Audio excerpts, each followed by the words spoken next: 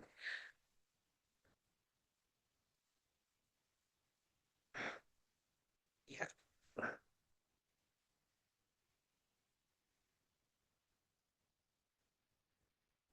Okay. This is the pictures queue of our university from the top, and this is the mosque, which is it is quite high, and also this is the rectorate building, and also we have several ponds to cultivate the local fish, and yeah, here is about the campus, the Raden Intan Islamic State University. We are located in Lampung, which is Lampung is the province located in the tip of Sumatra Island, Indonesia. And at the 2024, we are on the 71st positions globally by UI Green Metric. And in Indonesia, we are on the 9th position. Our campus in 2035 has the vision to become a globally recognized institution that advance in Islamic studies and also promoting sustainability. This vision is reflected in our program policies and also in green initiative. Currently, we have several faculties like Sharia faculties, educations, Islamic economy and business, Usuluddin, Adab, and faculty. And also, we are in the process of establishing our Faculty of Science and Technology, which is will further strengthen on our focus on environmental sustainability. Um, we are all know that the Sustainable Development Goals on the six goals and the sixth one about the clean water and sanitations, we aim to significantly improve water use efficiency across all sectors in the campus, ensure that sustainable water withdrawal practices, and reduce water scarcity. This goal is not just about the providing access to clean water, but also about reducing wastage, implementing conservation methods, and promoting a water conscious cultures within our university and the surrounding community.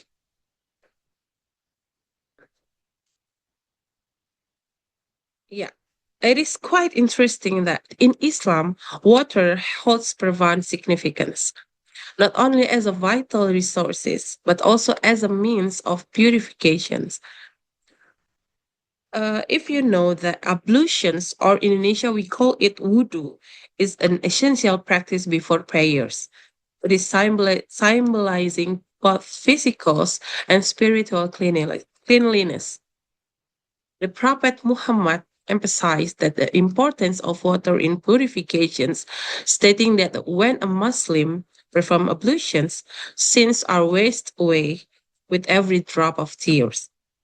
This deep spiritual connection reminds us that the water is a divine blessing that must be respected, conserved, and used wisely.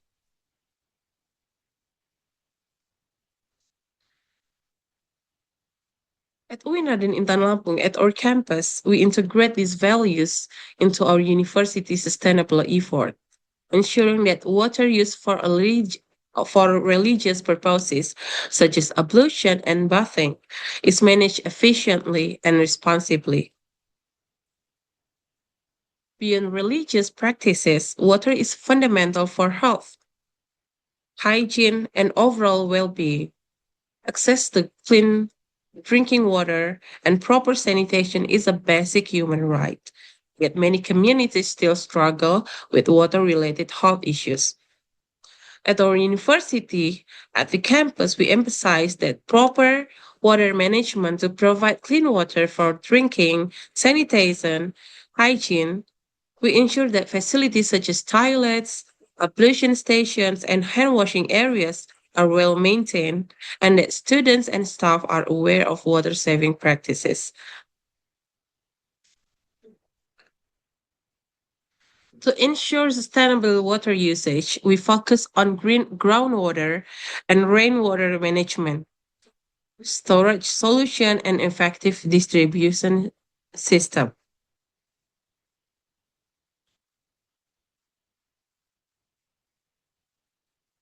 The first one is about the rainwater,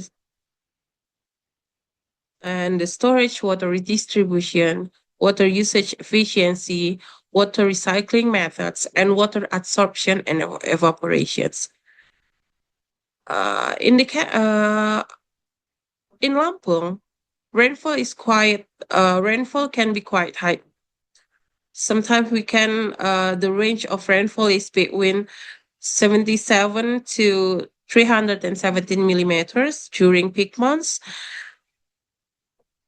To capitalize on this, we have developed water storage and distribution system to allow us to collect and utilize rainwater efficiently.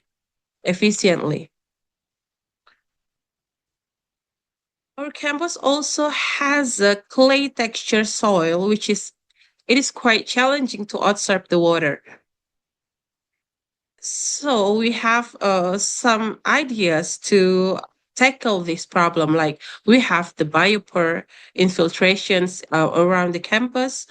This way is quite effective to absorb the water by using the hole. And also, we have a huge population in campus. We have 35 and 482 students, lecturers, and also staff at 2022. Or like in every year, we have like similar number of population.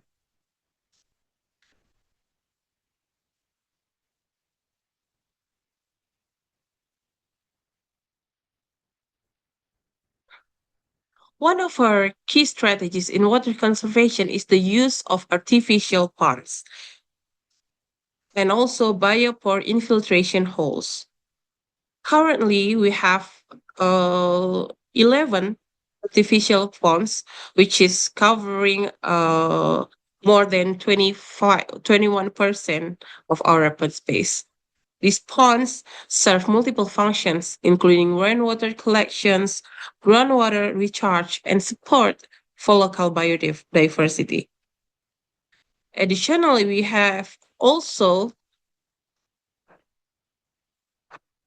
approximately 800 of biopore infiltration hole across the campus because the textures of the land are clay, so it's going to be challenging to absorb the water. So we have the initiative to make a biopore holes.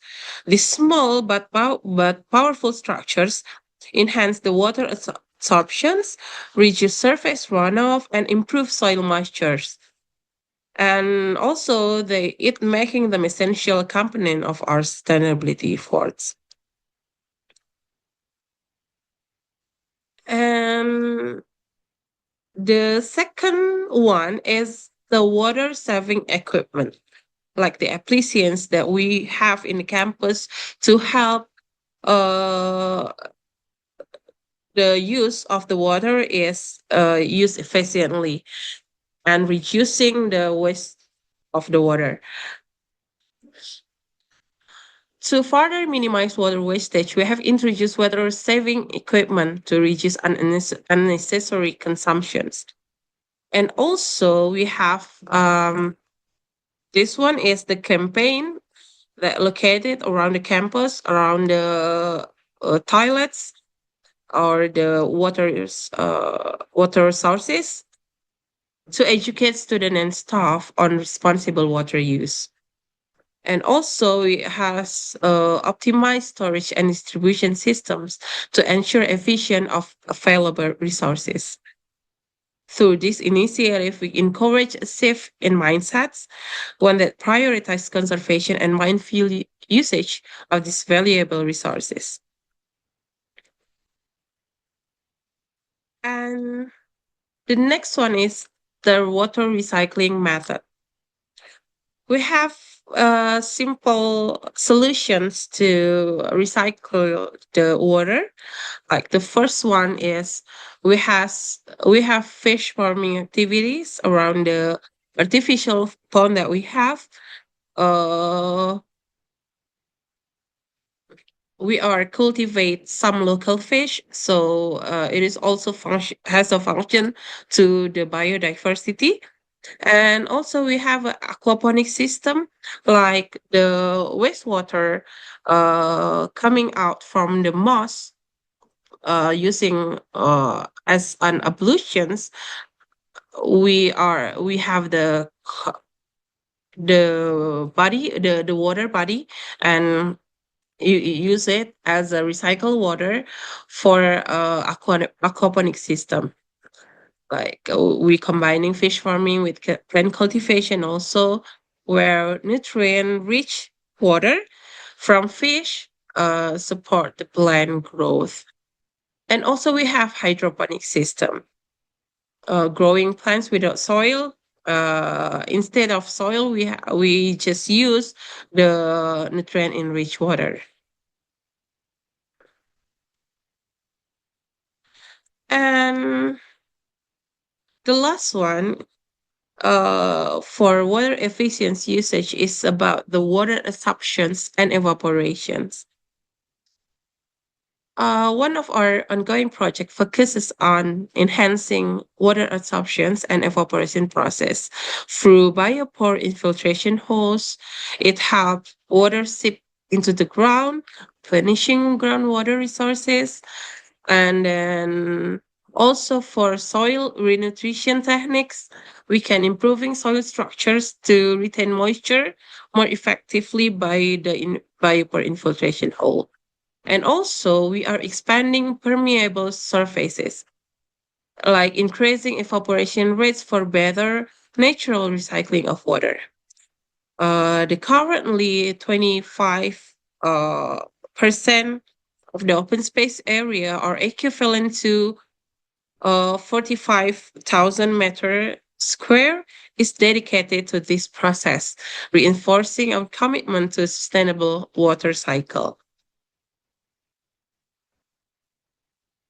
Yeah.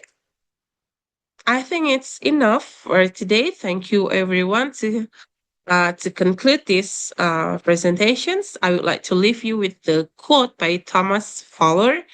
We never know the worth of water until the well is dry. This reminds us that water is not an infinite resource. We must act now to protect, conserve, and also manage its sustainability. At our campus at UNAN in Tan Lampung, we are committed to leading by example, integrating religious values, scientific innovation, and community engagement. This is to ensure a sustainable future for all. Thank you, everyone. I hope that we can meet in person next time. And good morning. Once again, thank you very much to Ms. 𝒔𝒂𝒑𝒂𝒏𝒂𝒂𝒂 from Intang Lampung, Indonesia, Universitas Islam Negeri Raden. So it's a very long university name. So once again, thank you very much to Ms. Suchi for that wonderful discussion. To moderate, to facilitate our question and answer, I'm not sure if Ms. Suchi can address our questions in real time, but to facilitate our question and answer and later on present our certificate, may I call on Ms. Rochelle Sulit, the Head of Sustainable Development Office at BatStateU, Lipa.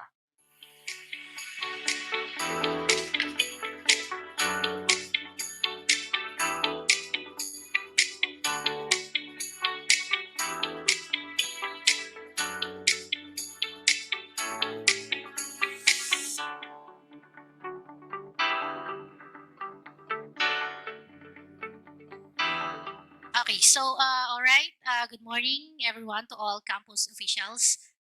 So as of the moment, we don't have our speaker is not on the line as of the moment, but we would like to thank the speaker, Miss Suchi, for that very insightful presentation on conserving resources and the efficient use of water and energy. So her discussion highlighted some aspects on sustainability that are particularly relevant to our community here at Batangas State University. So as we move to the question and answer Q&A session, so I encourage everyone to reflect on how we can apply the insights shared by our speaker, whether it's through adopting new technologies or engaging students in sustainability efforts or collaborating across disciplines. So there are numerous opportunities for us to make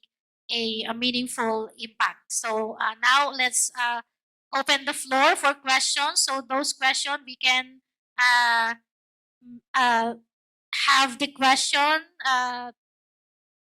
to our technical team. So maybe later the speaker can answer the question through email. If you have question, kindly raise your hand. I think we have a question from the table from Lipa Campus. Please introduce yourself and address your question. So, good morning po. I'm Carl Joseph, one of staff of SD Olipa po. Under by Miss Sulit po. So, my question po is, what advice would you give to university administrators looking to implement or enhance resource conservation programs on their campuses? Okay, so the question po, to repeat the question of Mr. Carl Anterola from SD Olipa, ay about the advice of the speaker to give to the university administrators on the implementation, tama po ba? Implementation to enhance resource conservation programs for all campuses. Yes Okay? po, ma'am. So we will take note of that question. So our tech team will send Thank the you. question to our speaker and the answer will be sent to the email of the attendees or those who ask the question. Okay, another question po. Do you have another question to ask to our resource speaker to be addressed later through email? I think we have another question from Lipa Campus, from EMU office. Good morning po. Marisol Lakbay po from EMU Lipa. Ang question ko po ay, what policy changes would you recommend to support better resource management po in Batangas State University? All right, so the question is about the opinion on the policy changes ano po, na pwede po sa ating campuses. Okay? Other question po? So we can address that later by our resource person. I think no more questions. So thank you all for your engaging questions from Lipa Campus and for the thoughtful discussion of the speaker today. So it's clear that the topic of conserving resources and the efficient use of water and energy is not only important but also resonates deeply with our community here at BatStateU. So as a token of appreciation, I think the certificate of appreciation or recognition will be given later. Yes, that's correct, Miss Rochelle. Actually, we'll do it now. Okay. So thank you, Ms. Rochelle. Please stay on stage. We also wish to request the presence of our Vice President for Development and External Affairs, Dr. 𝑰𝒏𝒏𝒐𝒗𝒂𝒕💏 Officer, and their SDO Officer, Sustainable Development Officer. Even if our speaker, Ms. Suchi, who's been very kind to send in a recording of her lecture, is not present, we'll be awarding her digital certificate and show her our gratitude through a commemorative photo. So, can we post our digital certification on the screen? The certificate of appreciation is hereby awarded to Ms. Suchi Bulan Pawestri of Universitas Islam Negeri Raden in Indonesia. So, as with earlier photographs, can you please show yourselves? Dito po tayo sa ating camera dito. Let's show her our best smiles. Can we collage it also as well for our participants in the Zoom? The same certificate of appreciation is awarded to Ms. Suchi Pawestri. This is for generously sharing her expertise as a plenary speaker for the 3rd Sustainability Summit held March 19, 2025 here at Batangas State University. So could you please best smiles natin? Kita po tayo sa picture. Yan. And those who are in Zoom, we also have participants in Zoom. We have less than 50 participants in Zoom. They can also turn their cameras so we can create a grid. Ayan. In person, we're around 70 here. Online, I think we're less than 50. Ayan. So, on my count, please. 1, 2, 3. Smile, please. 1, 2, 3. And... yeah. Thank you very much. All right. Thank you very much again to Ms. Suchi Pawestri for that presentation on Plenary Session 2, Conserving Resources. And thank you also to our facilitator, Ms. Rochelle Sulit of SDO 𝒏𝒏𝒂𝒏𝒂𝒏. So at this point, we'll be taking our short lunch break. No, it's not a short lunch break. We'll be taking a well-deserved lunch break. So we'll reconvene at 12:30 p.m. for the next set of plenary sessions. This afternoon, we'll be having 3 more sessions, 3, 4A, 4B, and 5. So kindly ensure you return on time as we have more distinguished speakers and discussions ahead. So enjoy your lunch and see you back in 1 hour.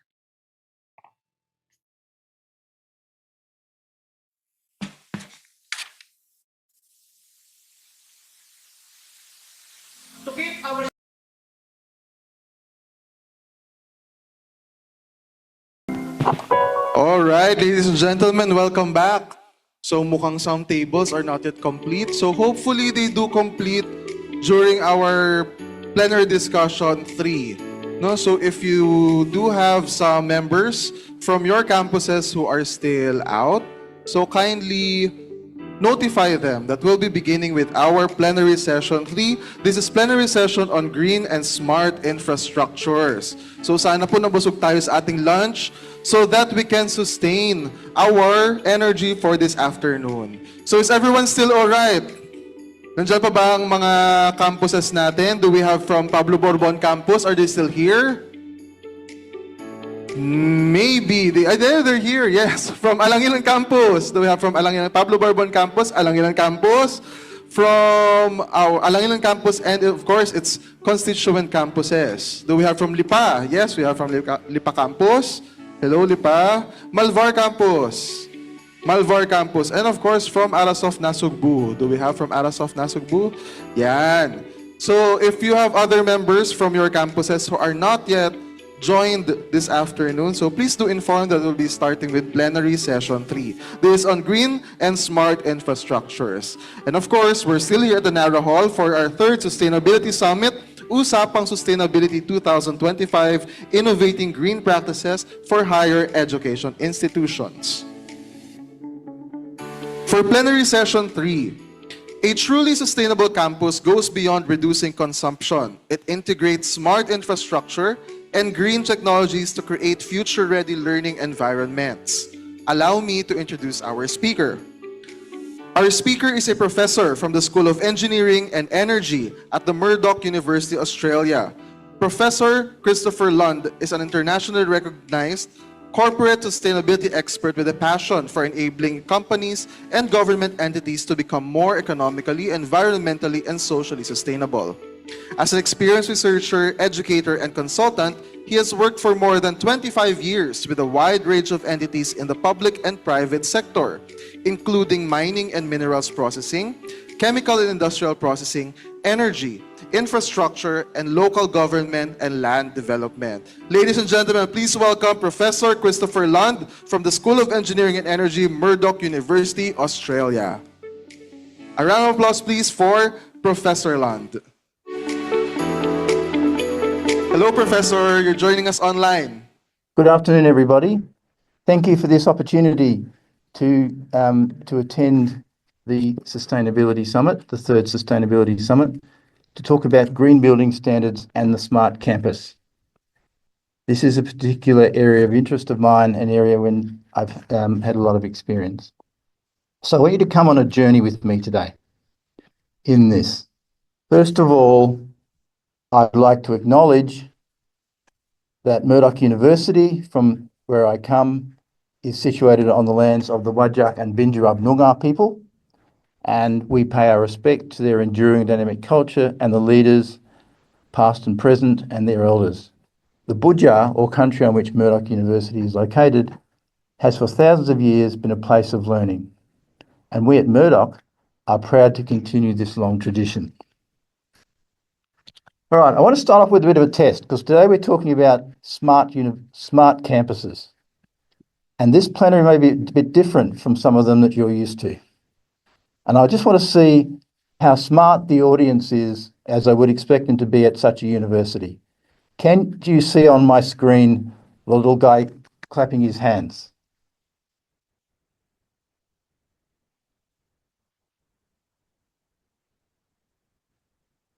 Yes or no?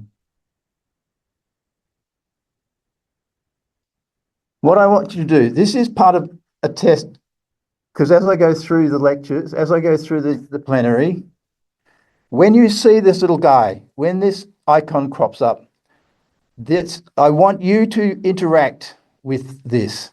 When you see this, what I want you to do is to clap your hands and give a cheer and say yes, as you agree with when you see it. And you'll see what that looks like in a minute. So do you understand what I want you to do?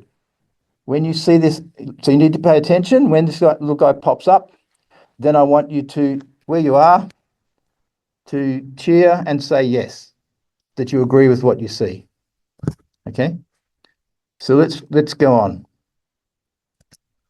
So let me start. So what is it that makes a smart campus? Because today we're talking about green buildings and a smart campus. But I want to take it in reverse, because green buildings are best situated within a smart campus. So let's talk about a smart campus, and let's understand what a smart campus is. So here is your president. He is smart.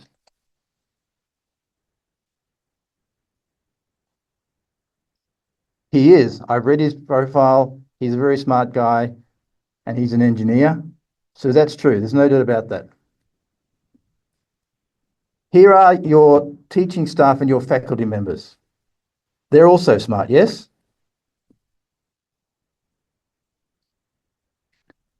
And here are your students, some of whom will be in there. They're smart as well, yes? Excellent. So, does that make you a smart campus? The answer to that question is not really, because I'd expect that from a university of your prestige, being the principal engineering university. I'd expect it to be full of smart people. So what does a smart campus mean then, if it doesn't mean that the people there are smart? This is what the British standard, this is one of my best definitions of it, talking about smart cities. But really your campus is just a mini city, and you can turn it into a smart campus, which would be a smart city. So a couple of times during this plenary, I'll talk about smart cities, but just apply that as a smart campus, because campuses are mini cities. So what is a smart campus? It's or city. It's the effective integration of physical, digital, and human systems in the built environment to lead to sustainable, prosperous, and inclusive future for its citizens. And this is the bit I want you to think about. So as we go through today, smart cities are not about technology. In the end, the whole purpose of a smart campus is actually to make the campus more sustainable, prosperous, and inclusive for its citizens. In this case, it's the president, of course, it's his whole management team, but mainly it's the students and the staff who teach them and all the support staff. So when we talk about smart campuses, we don't start with technology, we start with who it's for and what their main purpose is. And if you want to be successful in turning BatStateU into a smart campus, then that's what we'll do. We'll look at that about in a minute. So a smart campus leverages technology and it uses digital transformation, but its purpose is to enhance student experience, improve operational efficiency, and promote sustainability, offering accessible learning and innovative campus solutions. So that's its purpose, and that's what a smart campus does. So this is where the green buildings fit in, and we'll come back to that in a minute. So again, what is a smart campus? It's an educational institution that utilizes cutting-edge technologies and digital solutions to address various elements of campus life, to optimize various elements of campus life, including learning, teaching, operations, and specifically for this forum, for sustainability. So it's for improved student experience, it's to provide operational efficiency, technologies that are used to streamline administrative processes, optimize resource management, and improve campus infrastructure. They often incorporate sustainable practices such as energy efficiency and buildings, which is where we'll talk about green buildings, waste management systems, and smart grids. It's also about accessibility. So it's about enabling students and the other citizens of that smart campus to make learning and campus resources accessible to all students, regardless of their location or their abilities. And on the right, you'll see a little diagram which shows you some of the smart capabilities that it can do. So there's smart student, smart classroom and lab. So when you clapped and said the students are smart, yes, they are, and it's to help them with that. Smart teaching and research is to enhance your smart faculty and teachers and researchers. Smarter student administration, that's to help the president and his team do their job. It's also about many other things as well, which are part of not just learning, but part of the life being on campus.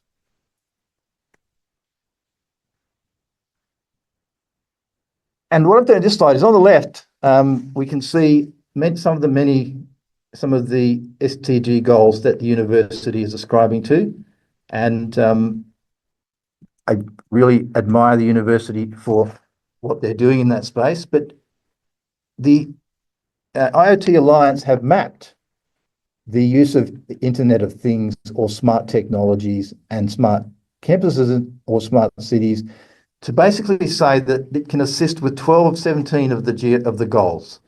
And so by becoming a smart campus, green buildings, but many other things, then it enhances and enables you to better address your sustainability goals, the ones that you are seeking to do so.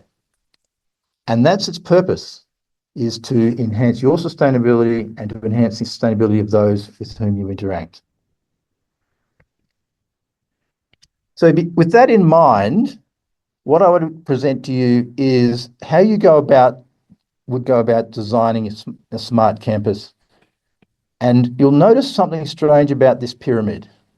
Because the main goal is actually to enhance the sustainability and enhance the quality of life of the citizens of your campus, then that's what we start with at the very top, with that being our goal.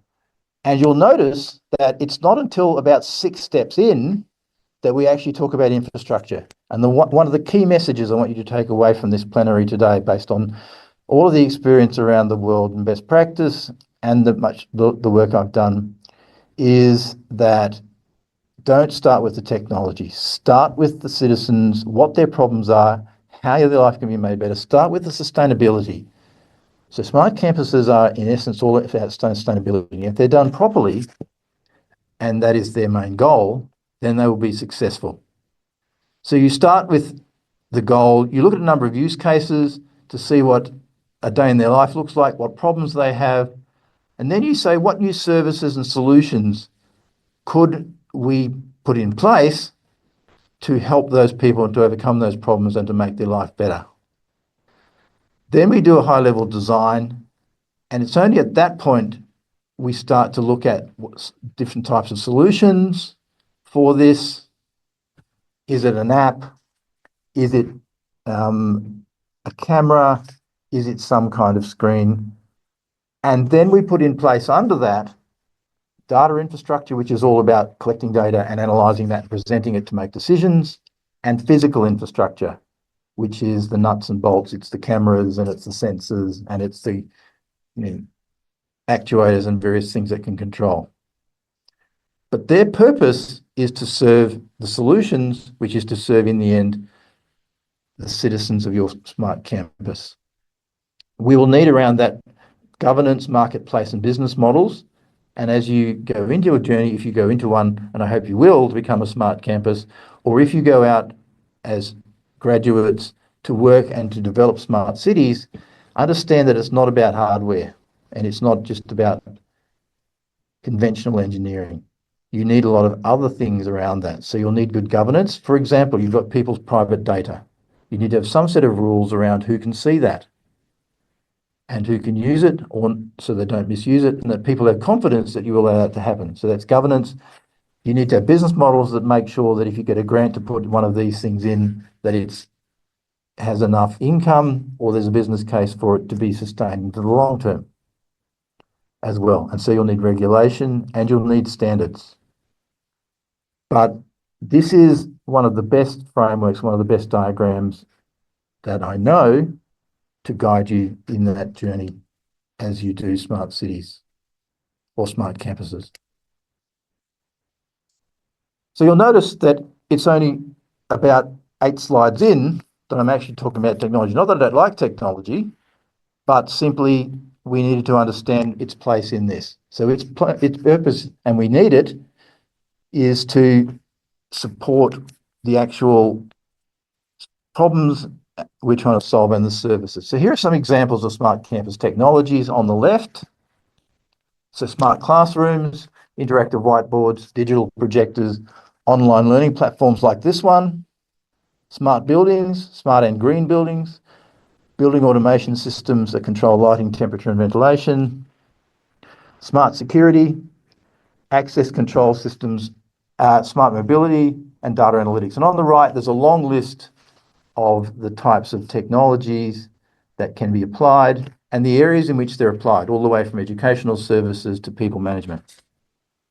Keep going.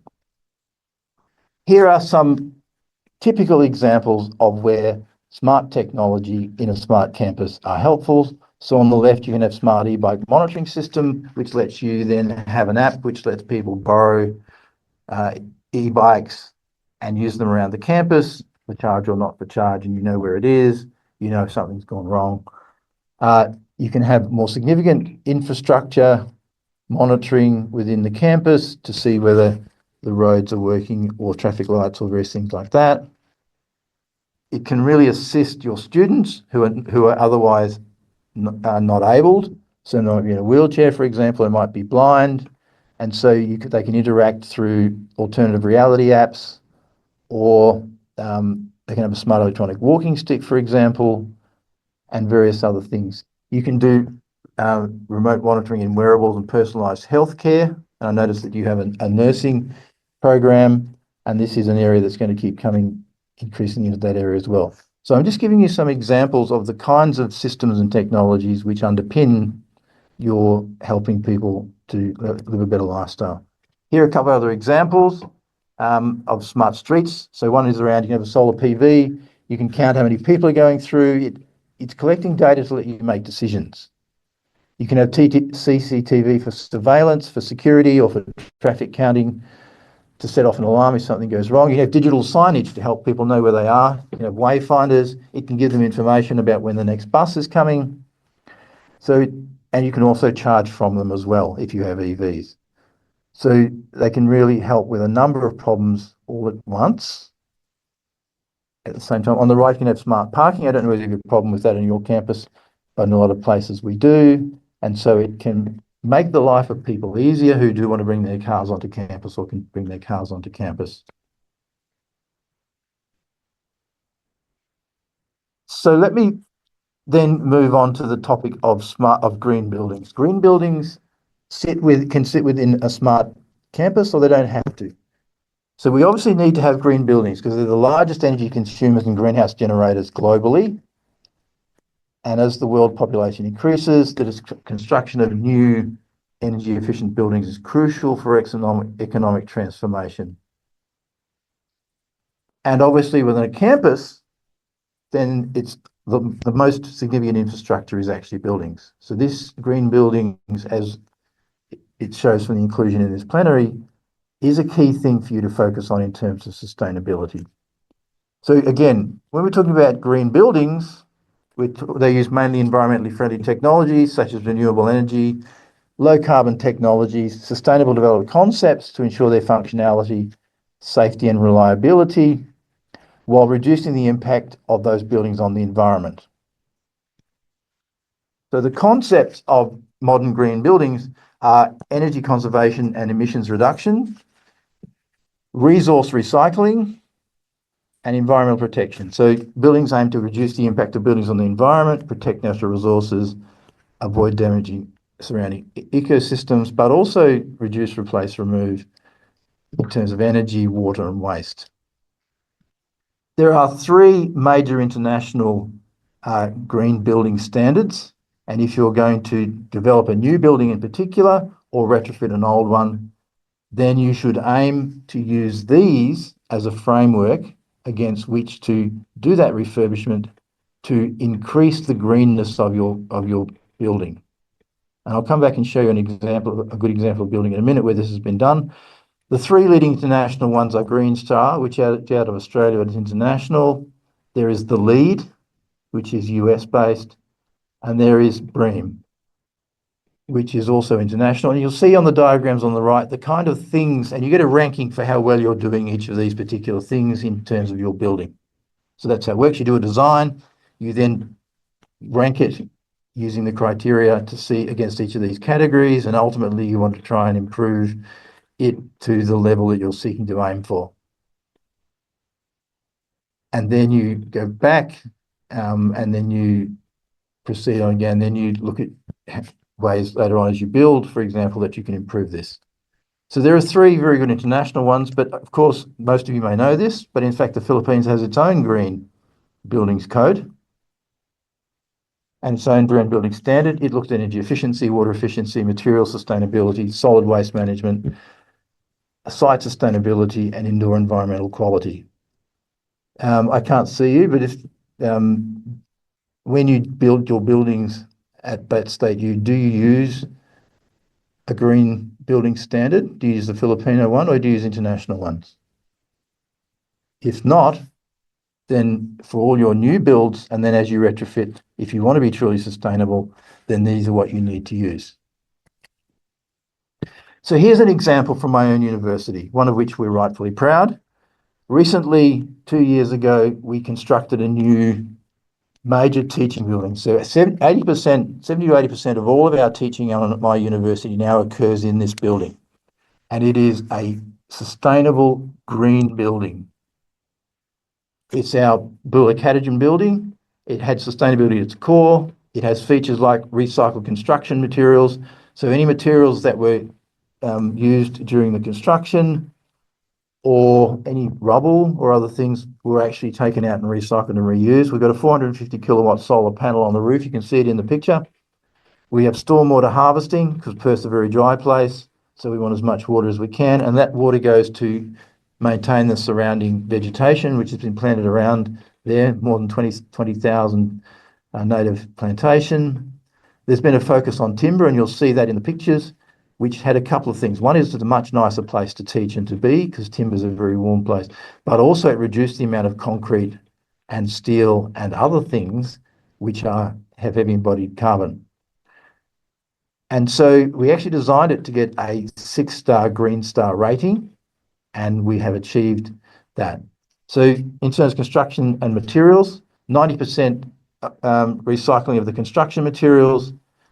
The building is a large timber frame structure utilising sustainably grown timber, which is a renewable resource. It's been designed for disassembly, and this is interesting. So when its time is up and we need to bring it down, it's actually possible to simply disassemble it and reuse and recycle all the components of it. And because it's got much more wood, then there's less things like concrete, which are harder to recycle. So we have achieved a 6-star design on this building. Here are some of the other things about it. So there are performance metrics that we had to meet. We've got solar panels, as I said, storm harvesting, active design features. So we've got a raised access floor system. So the HVAC and the air conditioning doesn't come from the roof. It comes from the floor.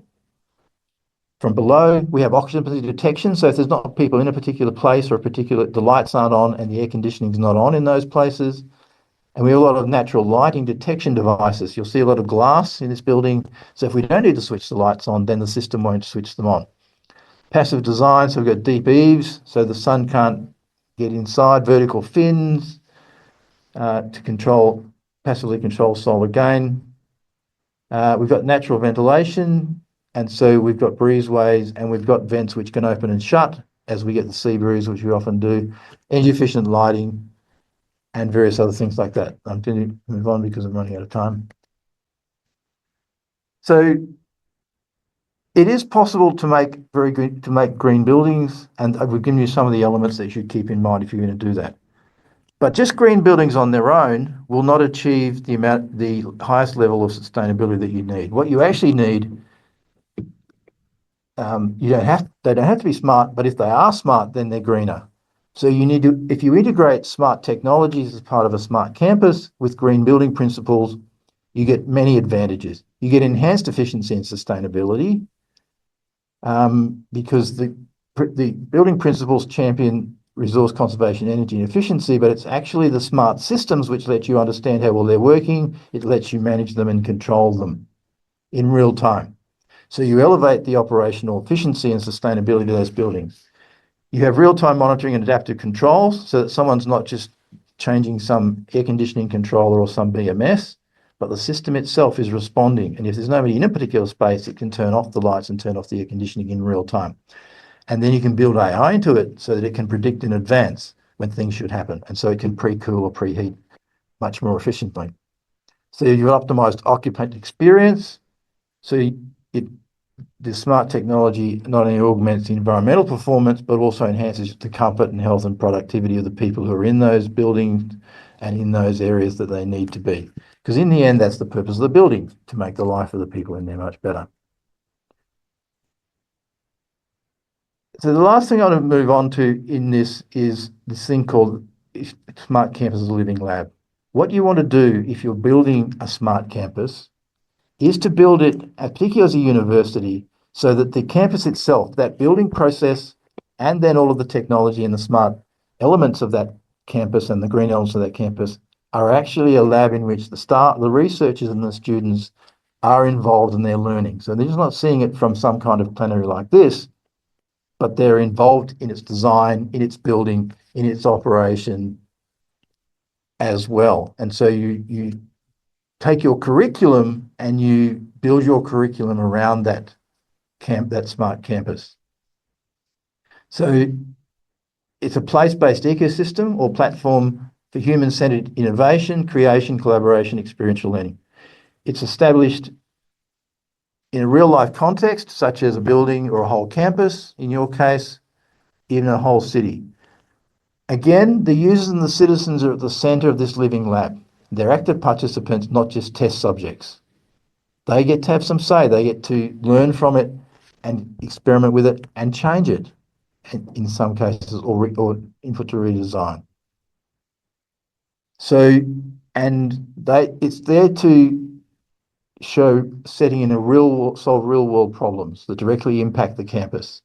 And the point about that is, though, that then the surrounding part of the people around the campus, you can impact those. And as you go out and as your graduates go out and as your students go out, then they can also take these things out with them.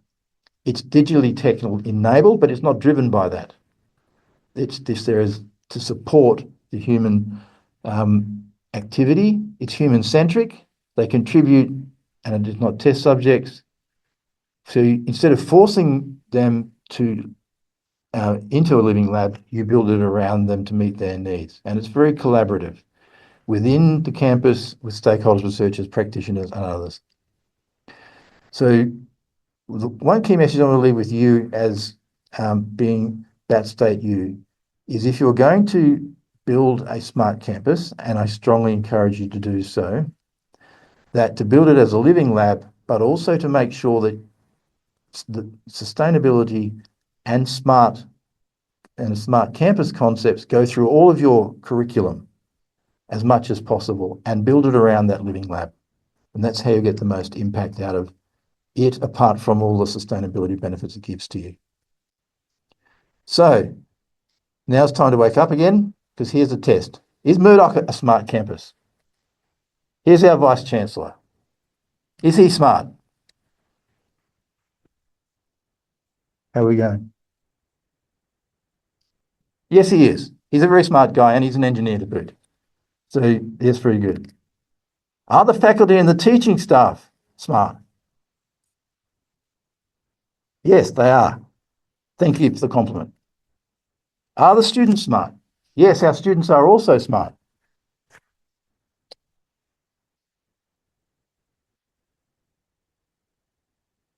And we have an award-winning green building. And in fact, on the right, you'll see that we used a robot to build it. Because there's so much wood, the heavy nailing on that was done by a robot. So there are lots of smarts element here. But in fact, Murdoch is not a smart campus. What you're seeing is only one bit of it, and I'm sorry to say that my own campus is not a smart campus. We are a somewhat sustainable campus, and we want to become more sustainable. So smart campuses can be sustainable campuses. Sustainable campuses can be smart campuses, but just because you're a smart campus does not make you a sustainable campus. So as you build your smart campus, understand that its whole purpose is to be sustainable. So do a sustainability assessment and focus on that, and then also assess the smartness of it as you build this so that it becomes a smart, sustainable campus. And if you focus on the citizens as you do this, then that's what will happen inherently. So we are not a smart campus. We are transitioning very quickly, and it's one of our strategies, like yours, or one of our key core things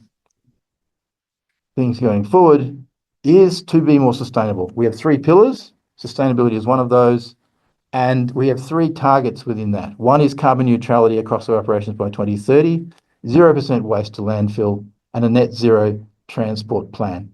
So we are beginning that journey ourselves, and we've just released various sub-strategies for those. So we are moving to become a sustainable campus. At this stage, my university is not talking about becoming a smart campus, even though they have the expertise and the people here who can do that. So what I want to do now at the end of this is to leave this with you. You have BatStateU, smart people, smart faculty, smart students. We have Murdoch University, smart Vice Chancellor, smart faculty, smart students. What I would like to do is challenge you at your university to join us on this journey, or to do a parallel journey to us at Murdoch. If you haven't done so, to set targets and strategies by 2030, sustainability targets, but also because you are engineers and because if you have the commitment, you can also at the same time build a smart campus in that process. So what I'd like you to do is to accept a challenge. that if the symposium, or if the organisers would invite me back in 2030, if you would be kind, if they'd consider doing that. What I can do is come back in 2030.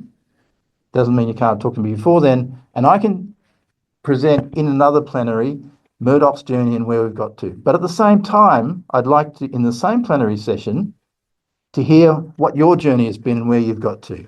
And what I want to hear from you is that you have become a smart, sustainable campus at that point in time.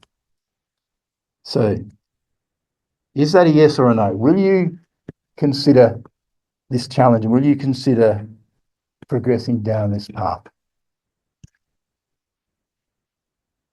Thank you. All right, Professor Christopher, can you hear us? I can hear you, yes. Yes, sir. So thank you very much for the wonderful presentation. Thank you for sharing your experience with smart infrastructure and your principles on building smart campuses. So I have one question for the people in the room. Is Professor Christopher a smart guy? You all clapped and said I was. Was it a smart presentation? So with that, Dr. Christopher Land, we'd like to proceed with our question and answer. We can accommodate one or two questions. I'm happy to. All right. So to facilitate our question and answer and present our certificates afterward, may I call on Architect Mark Janison Magsino, the Head of Sustainable Development Office at BatStateU, Alangilan. A round of applause, please, for Architect Janison.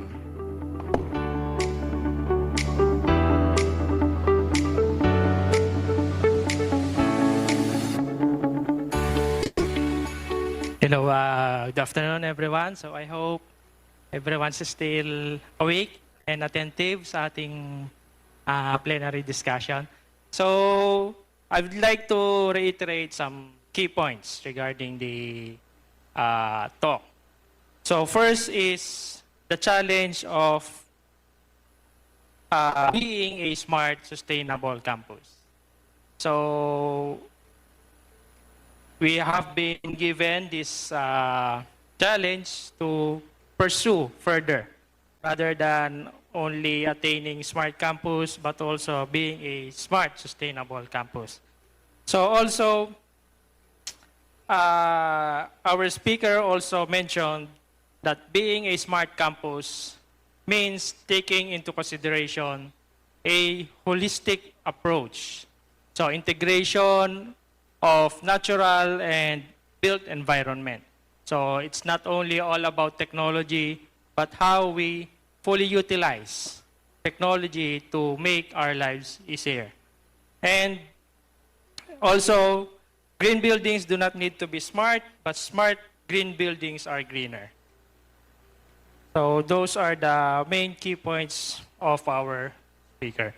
So any questions from the floor?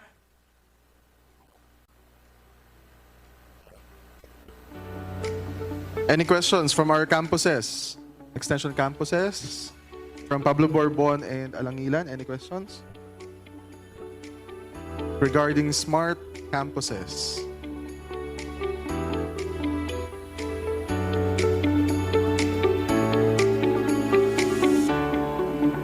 We don't have at the moment, sir. So we don't have. So I think you do. I will just ask a personal question regarding the topic on smart campuses. So in your campus in Murdoch, how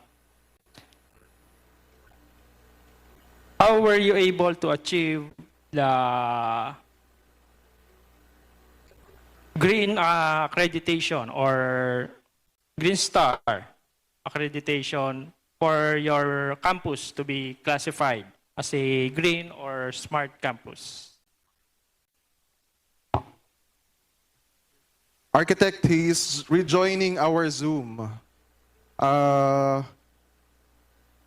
He must have encountered a technical problem. Okay. He's rejoining our Zoom. So could you repeat the question, please? So again, my question is, in your campus in Murdoch, so how were you able to attain smart campus, or how were you able to achieve the Green Star accreditation or even LEED accreditation from these different bodies?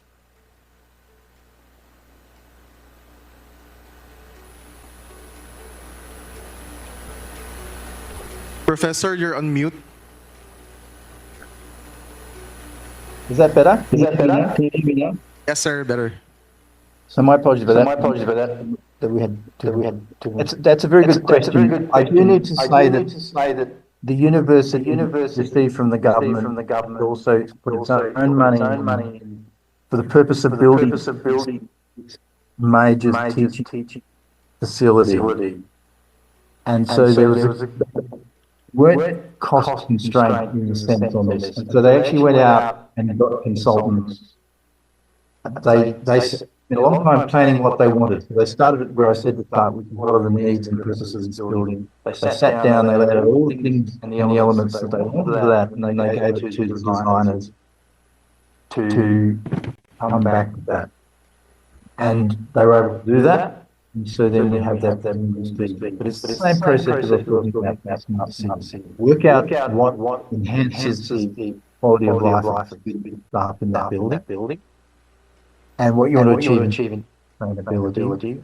And then either if you have expertise yourselves, you can point out to people who the architects and builders want, or they can come with new ideas. So there was a period of backwards and forwards discussion to this final building now. Does that answer your question? Yes, sir. Thank you very much for the answer. And so it's the same process. Start with the needs, start with the purpose, start with sustainability, and then bring the physical and other things in. Support. So we have another question from our Vice President from Development and Good afternoon. Of course, Professor Murdoch. I have a question. Yes. Professor Christopher, I have a question for you. What are the challenges? Of course, I understand that there were challenges in the promotion of green building standards in your infra. So what are those challenges that can you share with us some of the challenges that you have encountered in promoting green building standards in your infrastructure, and what actions you have taken for these challenges? Thank you. Thank you. That's an excellent question. And you will face it in your own. I think the first challenge is that people consider that these are more expensive. And what that may be the case up front. And so when you first build the building as a green building, then you spend more money at that point. But what you need to do with things like life cycle assessment, life cycle cost, taking the whole life cycle of building and all the costs in terms of destruction and land. You need to do a full life cycle analysis of it to show that over the long term it's actually not more expensive. So using electricity, if carbon price, so that's why this building is assemblable. Building, so that we can recycle that and get funds from recycling. So one of them is around the cost. The other one is around you don't understand how to do this. What needs to be done? That's a barrier. Really well. And I think the other barrier is strong support from leadership. And so in your campus, for example, then it's the senior leaders of the you want to do it, and will also come a lot of areas. But technically it's possible. Seeing that an example that there's lots of them around the place. The technologies are known. How to integrate. The barriers are more around cost. The other thing, of course, is that you need to articulate that where we start on this improves quality of life for people. right? And so consequent people see this interaction make the students and the staff better, and they're going to want to be there. Then that's also helps overcome some of those barriers. So from our experience, we have a lot of people come to Murdoch now and say, this is an amazing place, my kids come. So it's a very good opportunity for us. We do that reason, but then they see why that is. It's a place where people want to be. We have happier students. They like to be there. They're telling all their friends. Visitors as well. So does that answer the question? So there are a number of barriers, mainly cost, and people's perception that they don't want to pay that cost front, or that is more expensive, or lack of knowledge to know what to do. Thank you so much, Professor Christopher Lund, for answering my question. And I think that's your answers, particularly about the initial cost, or the high initial cost for the establishment of green building, should be we need to reflect from your experience and your sharing, so that we can somehow in the future we can start integrating the concept of green building in our infrastructure. Thank you so much. So if I can get one more comment to that. The other thing is often start small. So just introduce different elements of green buildings at smaller scale, so that people can actually see that it works and the real benefits, and see the cost before you try and go large. And so in your activity, do lots of little examples, and then build on that. Thank you so much, Bob. Okay, so I guess that ends our Q&A portion for this session. Thank you very much, Architect.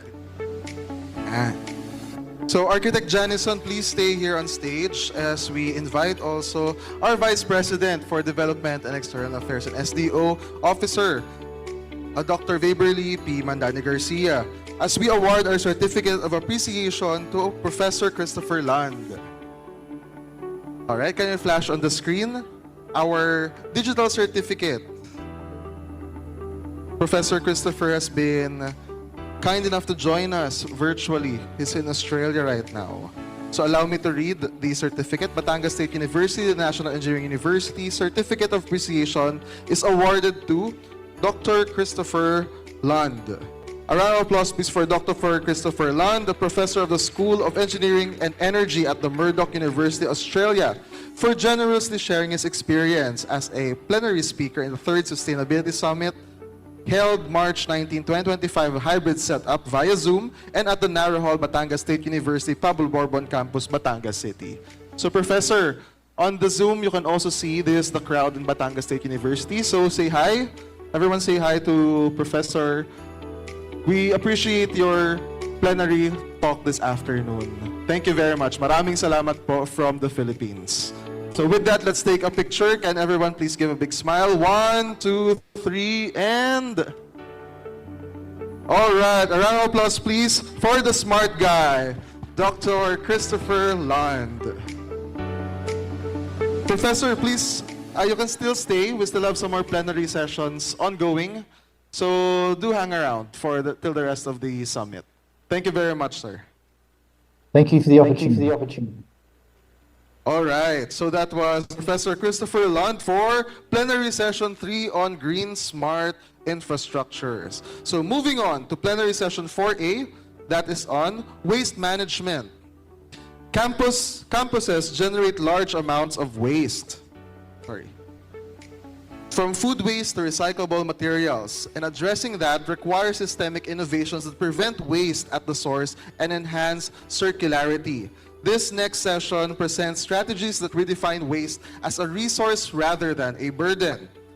Our next speaker is a lecturer in the Environmental Engineering Study Program at the Department of Biology, Faculty of Science and Technology, Universitas Airlangga, Indonesia. She specializes in solid and hazardous waste management, sludge treatment, and resource recovery technologies. She earned both her bachelor's in 2017 and doctoral in 2021 degrees in environmental engineering from the Institute Technology Sepuluh November or ITS, Indonesia. Her academic journey was supported by the PMDSU scholarship from Indonesia's Ministry of Research, Technology, and Higher Education.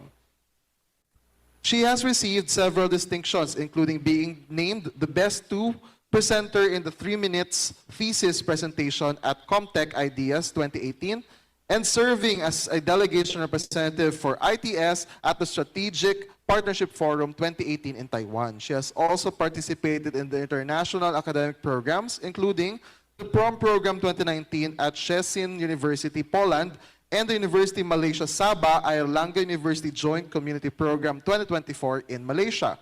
An active researcher, she has authored 9 international journal publications, 1 book chapter, and has been a speaker at 6 international conferences. Ladies and gentlemen, please welcome our lecturer from Universitas Airlangga, Indonesia, Dr. Rizky Amalia Barakwan. Dr. Rizky is joining us online via Zoom. Doctor, are you here? Yeah. Can you hear us well, ma'am? Yeah, I hear you. Can you hear me? Can you hear? Yes, ma'am, yes. So whenever you're ready, ma'am, you may present. Thank you. Okay.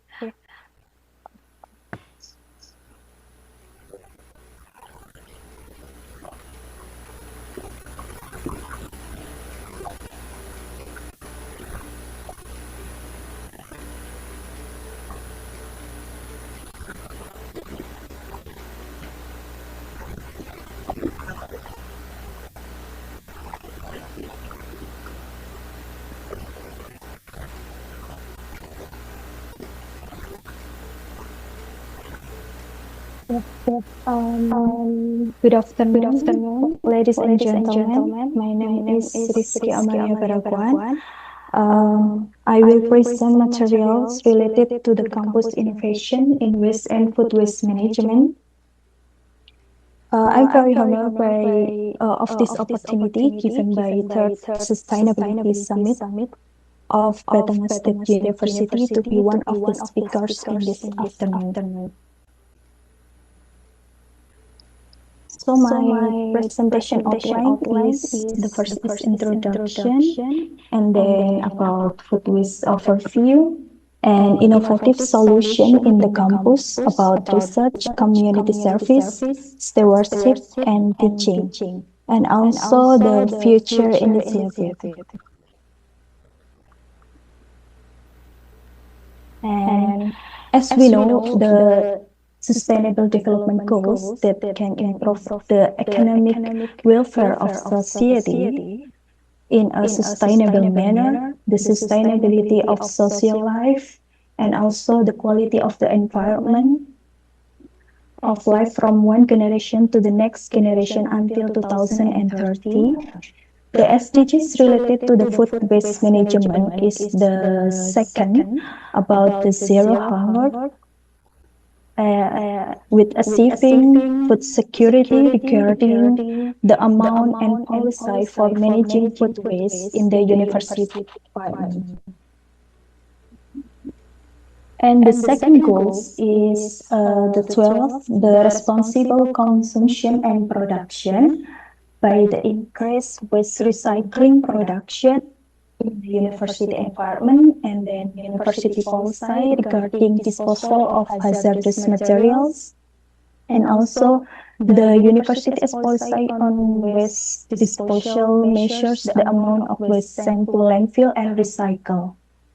And the third SDGs is the climate action regarding the food waste, the impact of the food waste to the environment, and how to manage the food waste without causing environmental pollution.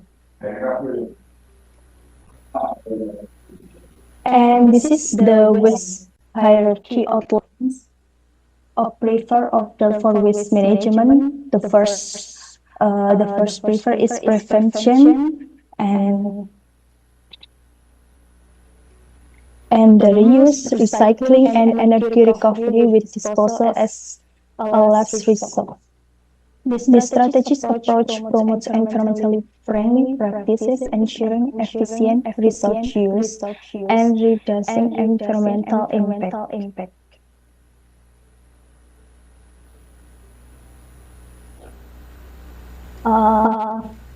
Like in the hierarchy in the waste management, there is also the hierarchy in food waste processing. The first step that can be taken is to reduce the volume of the surplus food from the source by auditing waste like creating food waste as other food ingredients and scheduling dishes like food preparation in 1 week and other. And then the second is feed hungry people. So now in some of the big cities, there are many non-profit organizations in the form of food banks that act as intermediaries from food donor to the recipients. And also feed the animal. With safe and proper handling, there is nothing wrong with feeding animals with the food waste. Research to treatment food waste into animal feed can be developed. And then the industrial uses like waste to energy or like biogas, and then the composting food waste is processed into fertilizer, and then the landfill as for the last option of the final disposal. But unfortunately, waste processing in our society still mostly skips the stage above and goes straight to the final, that's the landfill.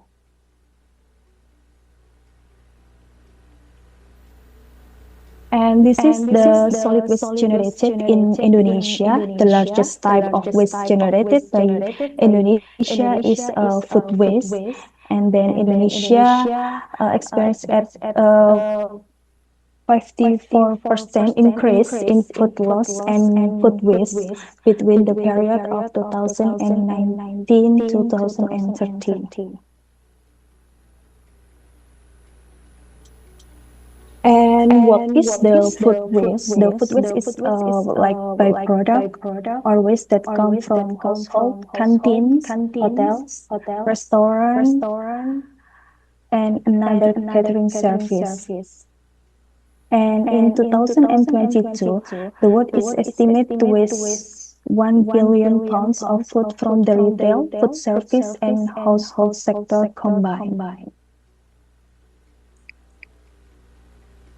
And the categories of the food waste is there is a lot of food, like food that are lost at the packaging stage, and inevitable food waste, food that are lost at the consumption stage, like peels of banana and other. And unnecessary food waste also, the food that are not consumed but lost at the consumption stage.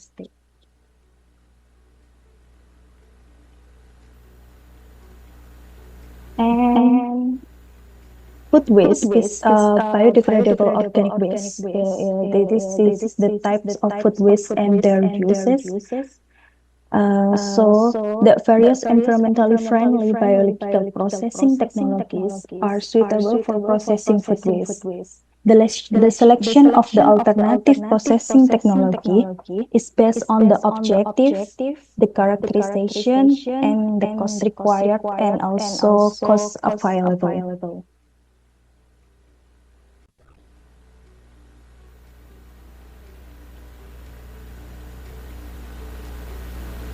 As with solid waste management treatment, this is the hierarchy of food waste process treatment.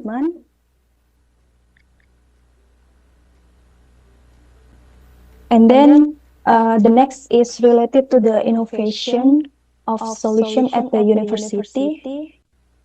The first is that in the research development of the food waste, the students and lecturers are actively conducting research related to analysis of the food waste generation, characteristic, and processing technology. from university canteens in Universitas Airlangga. And the development of research related to solid waste management and technology at Universitas Airlangga continues to be carried out, not limited only to the food waste processing. We involve students through final project research activities, environmental study groups, and the competition. Like the example of the final project is about bioconversion of the organic waste from the canteen is food waste using black solder for composting development. And we also doing the community service, lecture, and also the students related to managing food waste from household into like ecoenzyme, biogas, and then compost. We're doing the community service in the settlements around the Universitas Airlangga and also the remote area.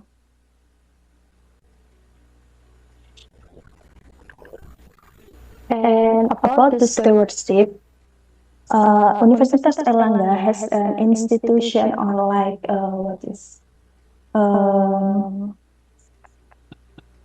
the waste management team that focus on dealing with waste problems within the university, starting from the research, collecting waste, and also transport waste, and also reuse and recycling.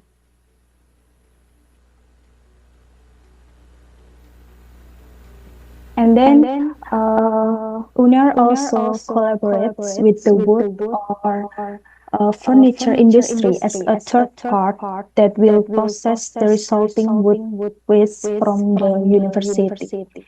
It's called Lean Green Manufacturing by Universitas Airlangga. Because Indonesia is a wooden furniture industry known for its high market potential, struggle with low efficiency and high level of waste, contributing to significant environmental degradation.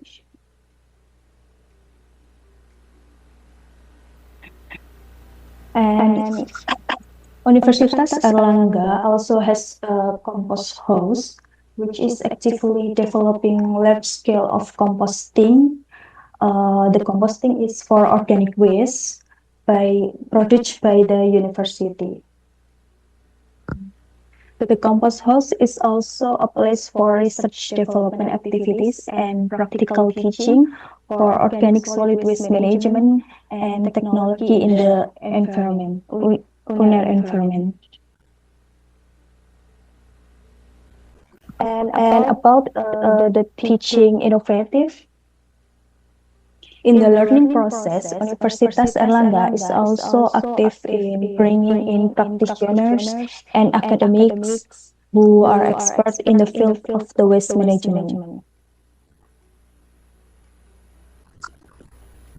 And during the learning process, lecturer also invites students to field studies and survey, like visiting industry with processing workshop and material recovery facilities. And things that need to be developed in food waste management on campus, like first is development in food waste management, carry out with multidisciplinary collaboration. And the second is the university actively collaborates with external parts in developing research and applying food waste processing, like industry, NGO, and other universities at Indonesia and abroad. And also the existence of living lab is necessary for the application of research development. When university operate as living lab, they have the potential to bring new approaches and development ideas for feasible solutions that could help also with the challenges posed by food waste. And the last is universities conduct public lecture regarding the importance of waste management and technology in food supply chain management and 3R solution technology for circular economy. So this is the end of my presentation. Thank you for the attention.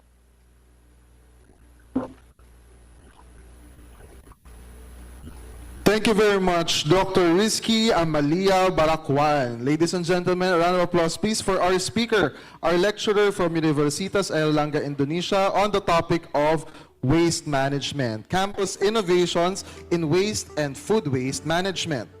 So with that, Dr. 𝒔𝒂𝒏𝒈, can we have our question and answer?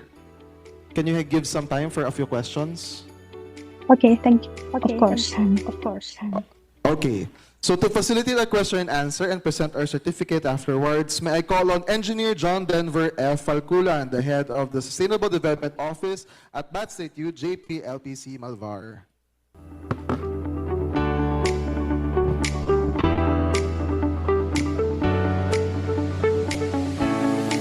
Hello, good afternoon. Salamat siyang 𝒂𝒂𝒂𝒏𝒂𝒃 𝒂𝒊𝒏𝒂𝒃 Dr. 𝒂𝒂𝒏. Good afternoon and thank you very much for your insight presentation on food waste and food management. We truly appreciate your expertise and valuable knowledge you shared us today.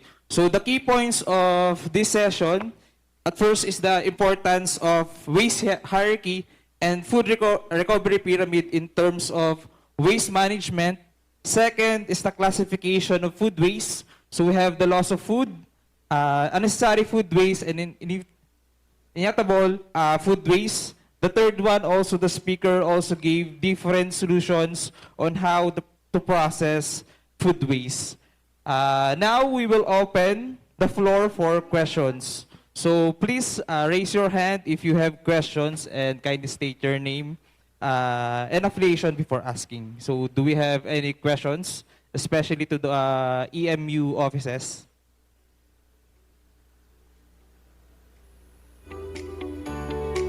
Anyone from Environmental Management Unit?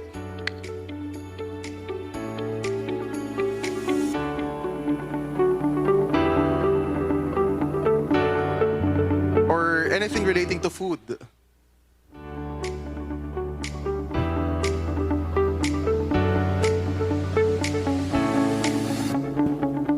Sir, you can go ahead.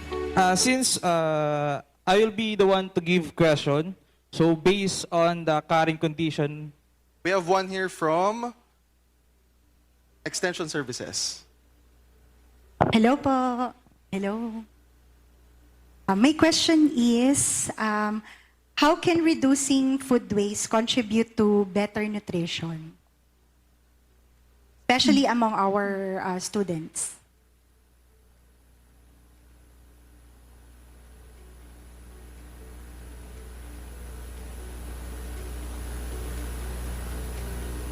Okay, thank you for the question. The reducing food waste for the better nutrition. Maybe you can creating the food like food waste as other food ingredients, something like that. The creating food and then scheduling the food preparation for 1 week, every week in your home. And then so being responsible for the food purchase and need. Thank you very much, Professor. Next question. I have a question. So last Monday, we have a pre-summit conducted by the Center of Sustainable Development, and based on the sharing made, we have an increase on food waste. So regarding on that, my question would be, what would be the easiest, fastest, and most sustainable way on minimizing or preventing food waste? Okay. Also for like the question before, the first step that can be taken is to reduce the volume of the surplus food from the source, and then we make like food chain management. Yeah, like food chain management. It could be reduce the volume of the food from the source by auditing the waste also. Okay po. Thank you very much for that response, Dr. Brakwan.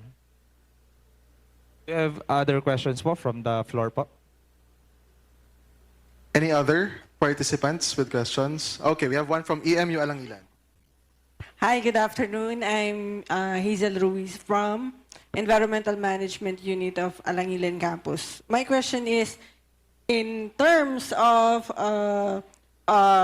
waste generation of Batangas State University, specifically the Alangilan Campus, my question is, how can you suggest Batangas State University in terms of waste reduction, in terms of the residual waste, since the most generated waste is the residual?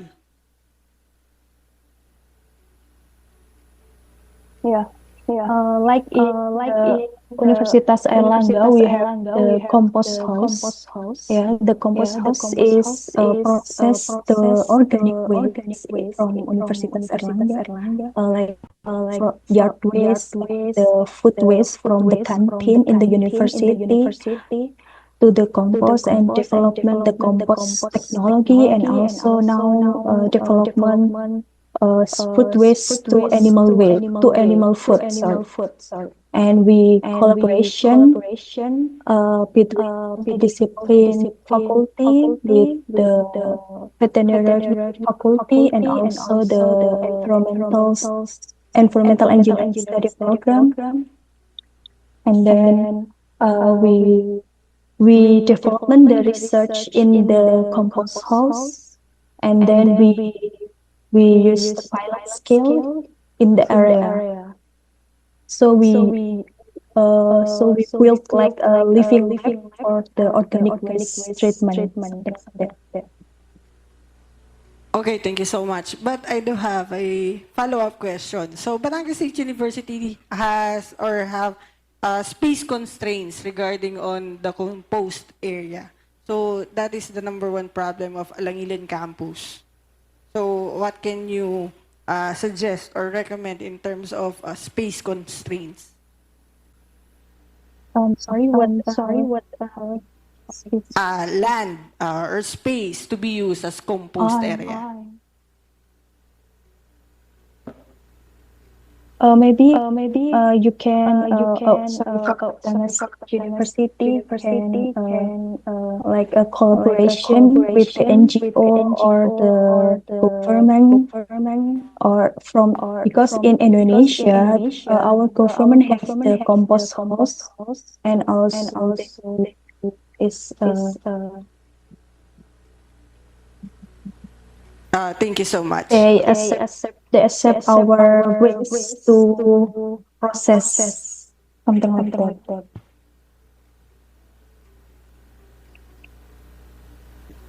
All right. Thank you very much, ma'am. Thank you very much also for our questions from the floor. Can we have more questions from our facilitator?